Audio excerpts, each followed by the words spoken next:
Hello student, class 12th। और प्रश्नावली आपकी आज 3.2 स्टार्ट हो रही है। 3.1 में आपने आव्यूह, दो आव्यूह की तुलना करना सीखा, आव्यूह के बारे में जाना, आव्यूह के प्रकार के बारे में जाना।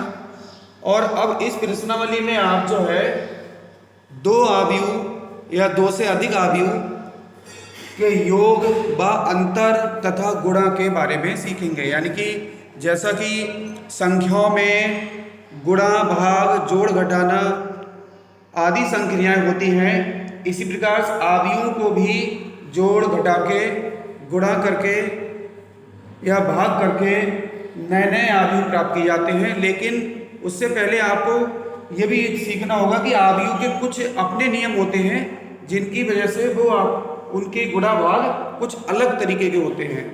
तो दो आव्यूह को जोड़ेंगे, जैसे यहाँ पर ये ए बी सी तीन आव्यूह दिए हैं, तो इनका जो फर्स्ट, सेकंड, थर्ड, फोर्थ और 5 भाग है इसके, तो इसमें योग करना है। किताब में सवाल लिखा हुआ है, मैं डायरेक्ट इसको हल कर रहा हूँ।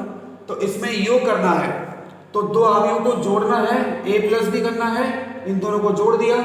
जोड़ने से पहले आपको ये समझना होगा कि दोनों आव्यूह एक ही क्रम के, यानी कि एक ही कोटि के होने चाहिए, तभी दो आव्यूह को जोड़ा जा सकता है।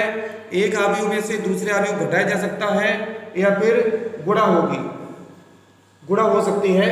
तो यहाँ पे हम देखते हैं, यहाँ पे दोनों आव्यूह को जोड़ रहे हैं, तो जोड़ेंगे तो इनके संगत अवयव, जो अपने पिछली प्रश्नावली में पढ़ा कि जब दो अवयव की तुलना करते हैं तो उनको संगत अवयवों को बराबर कर दिया जाता है। ऐसे ही जोड़ने घटाने में भी यही होता है कि इसको इसके साथ जोड़ेंगे, इसको इसके साथ जोड़ेंगे, इसको इसके साथ जोड़ेंगे और इसको तो संगत अवयवों को जोड़ लेते हैं। घटाने अगर माइनस करना है तो माइनस कर सकते हैं, तो यहाँ पे इसके साथ ये जोड़ के लिख दिया, इसको इसके साथ में जोड़ के लिख दिया, इसको इसके साथ में जोड़ेंगे तो ये घट जाएगा, क्योंकि ये प्लस में है और ये माइनस का है।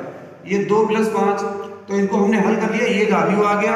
इसी प्रकार a माइनस भी कर सकते हैं, तो 2 में से -1 घटेगा, 4 में से -3 घटेगा, 3 में से -2 घटेगा, तो माइनस डबल हो जाएगा, तो ये प्लस, और 2 में से कितना घटेगा, -5, तो ये -3 आ गया। ठीक, इसी प्रकार से 3a - c, अब की बार a आव्यूह a के आगे 3 है, तो a का मान लिखा और c का मान लिखा।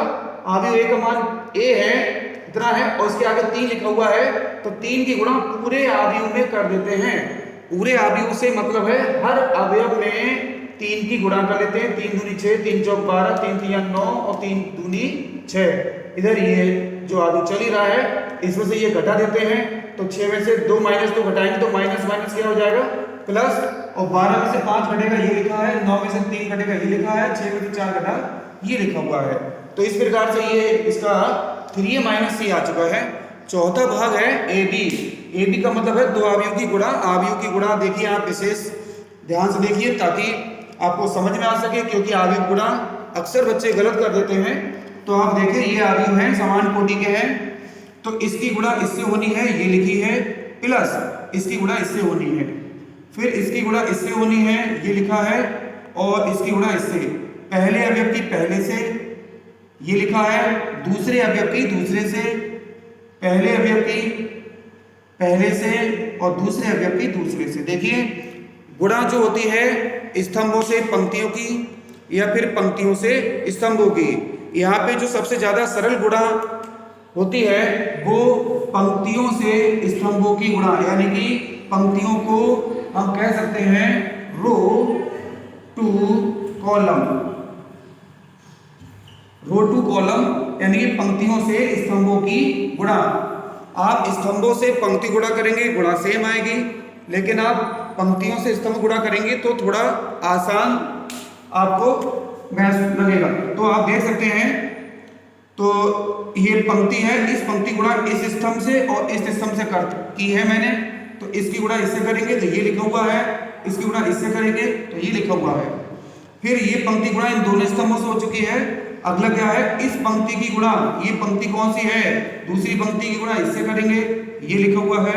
इस पंक्ति गुणा इस स्तंभ से करेंगे, ये लिखा हुआ है।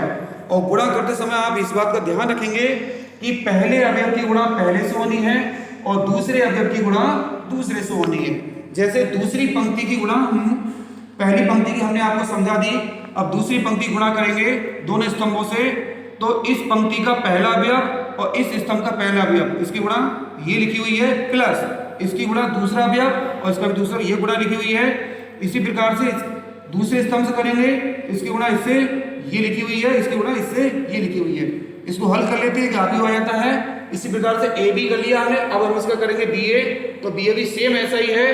तो इसका, और यहाँ पे एक बात और ध्यान देने की है, ए बी की गुणा बी ए के बराबर आ भी सकती है और कभी नहीं भी आ सकती, तो यहाँ पे दोनों की गुणा बराबर नहीं आई है। आज के लिए इतना ही, धन्यवाद।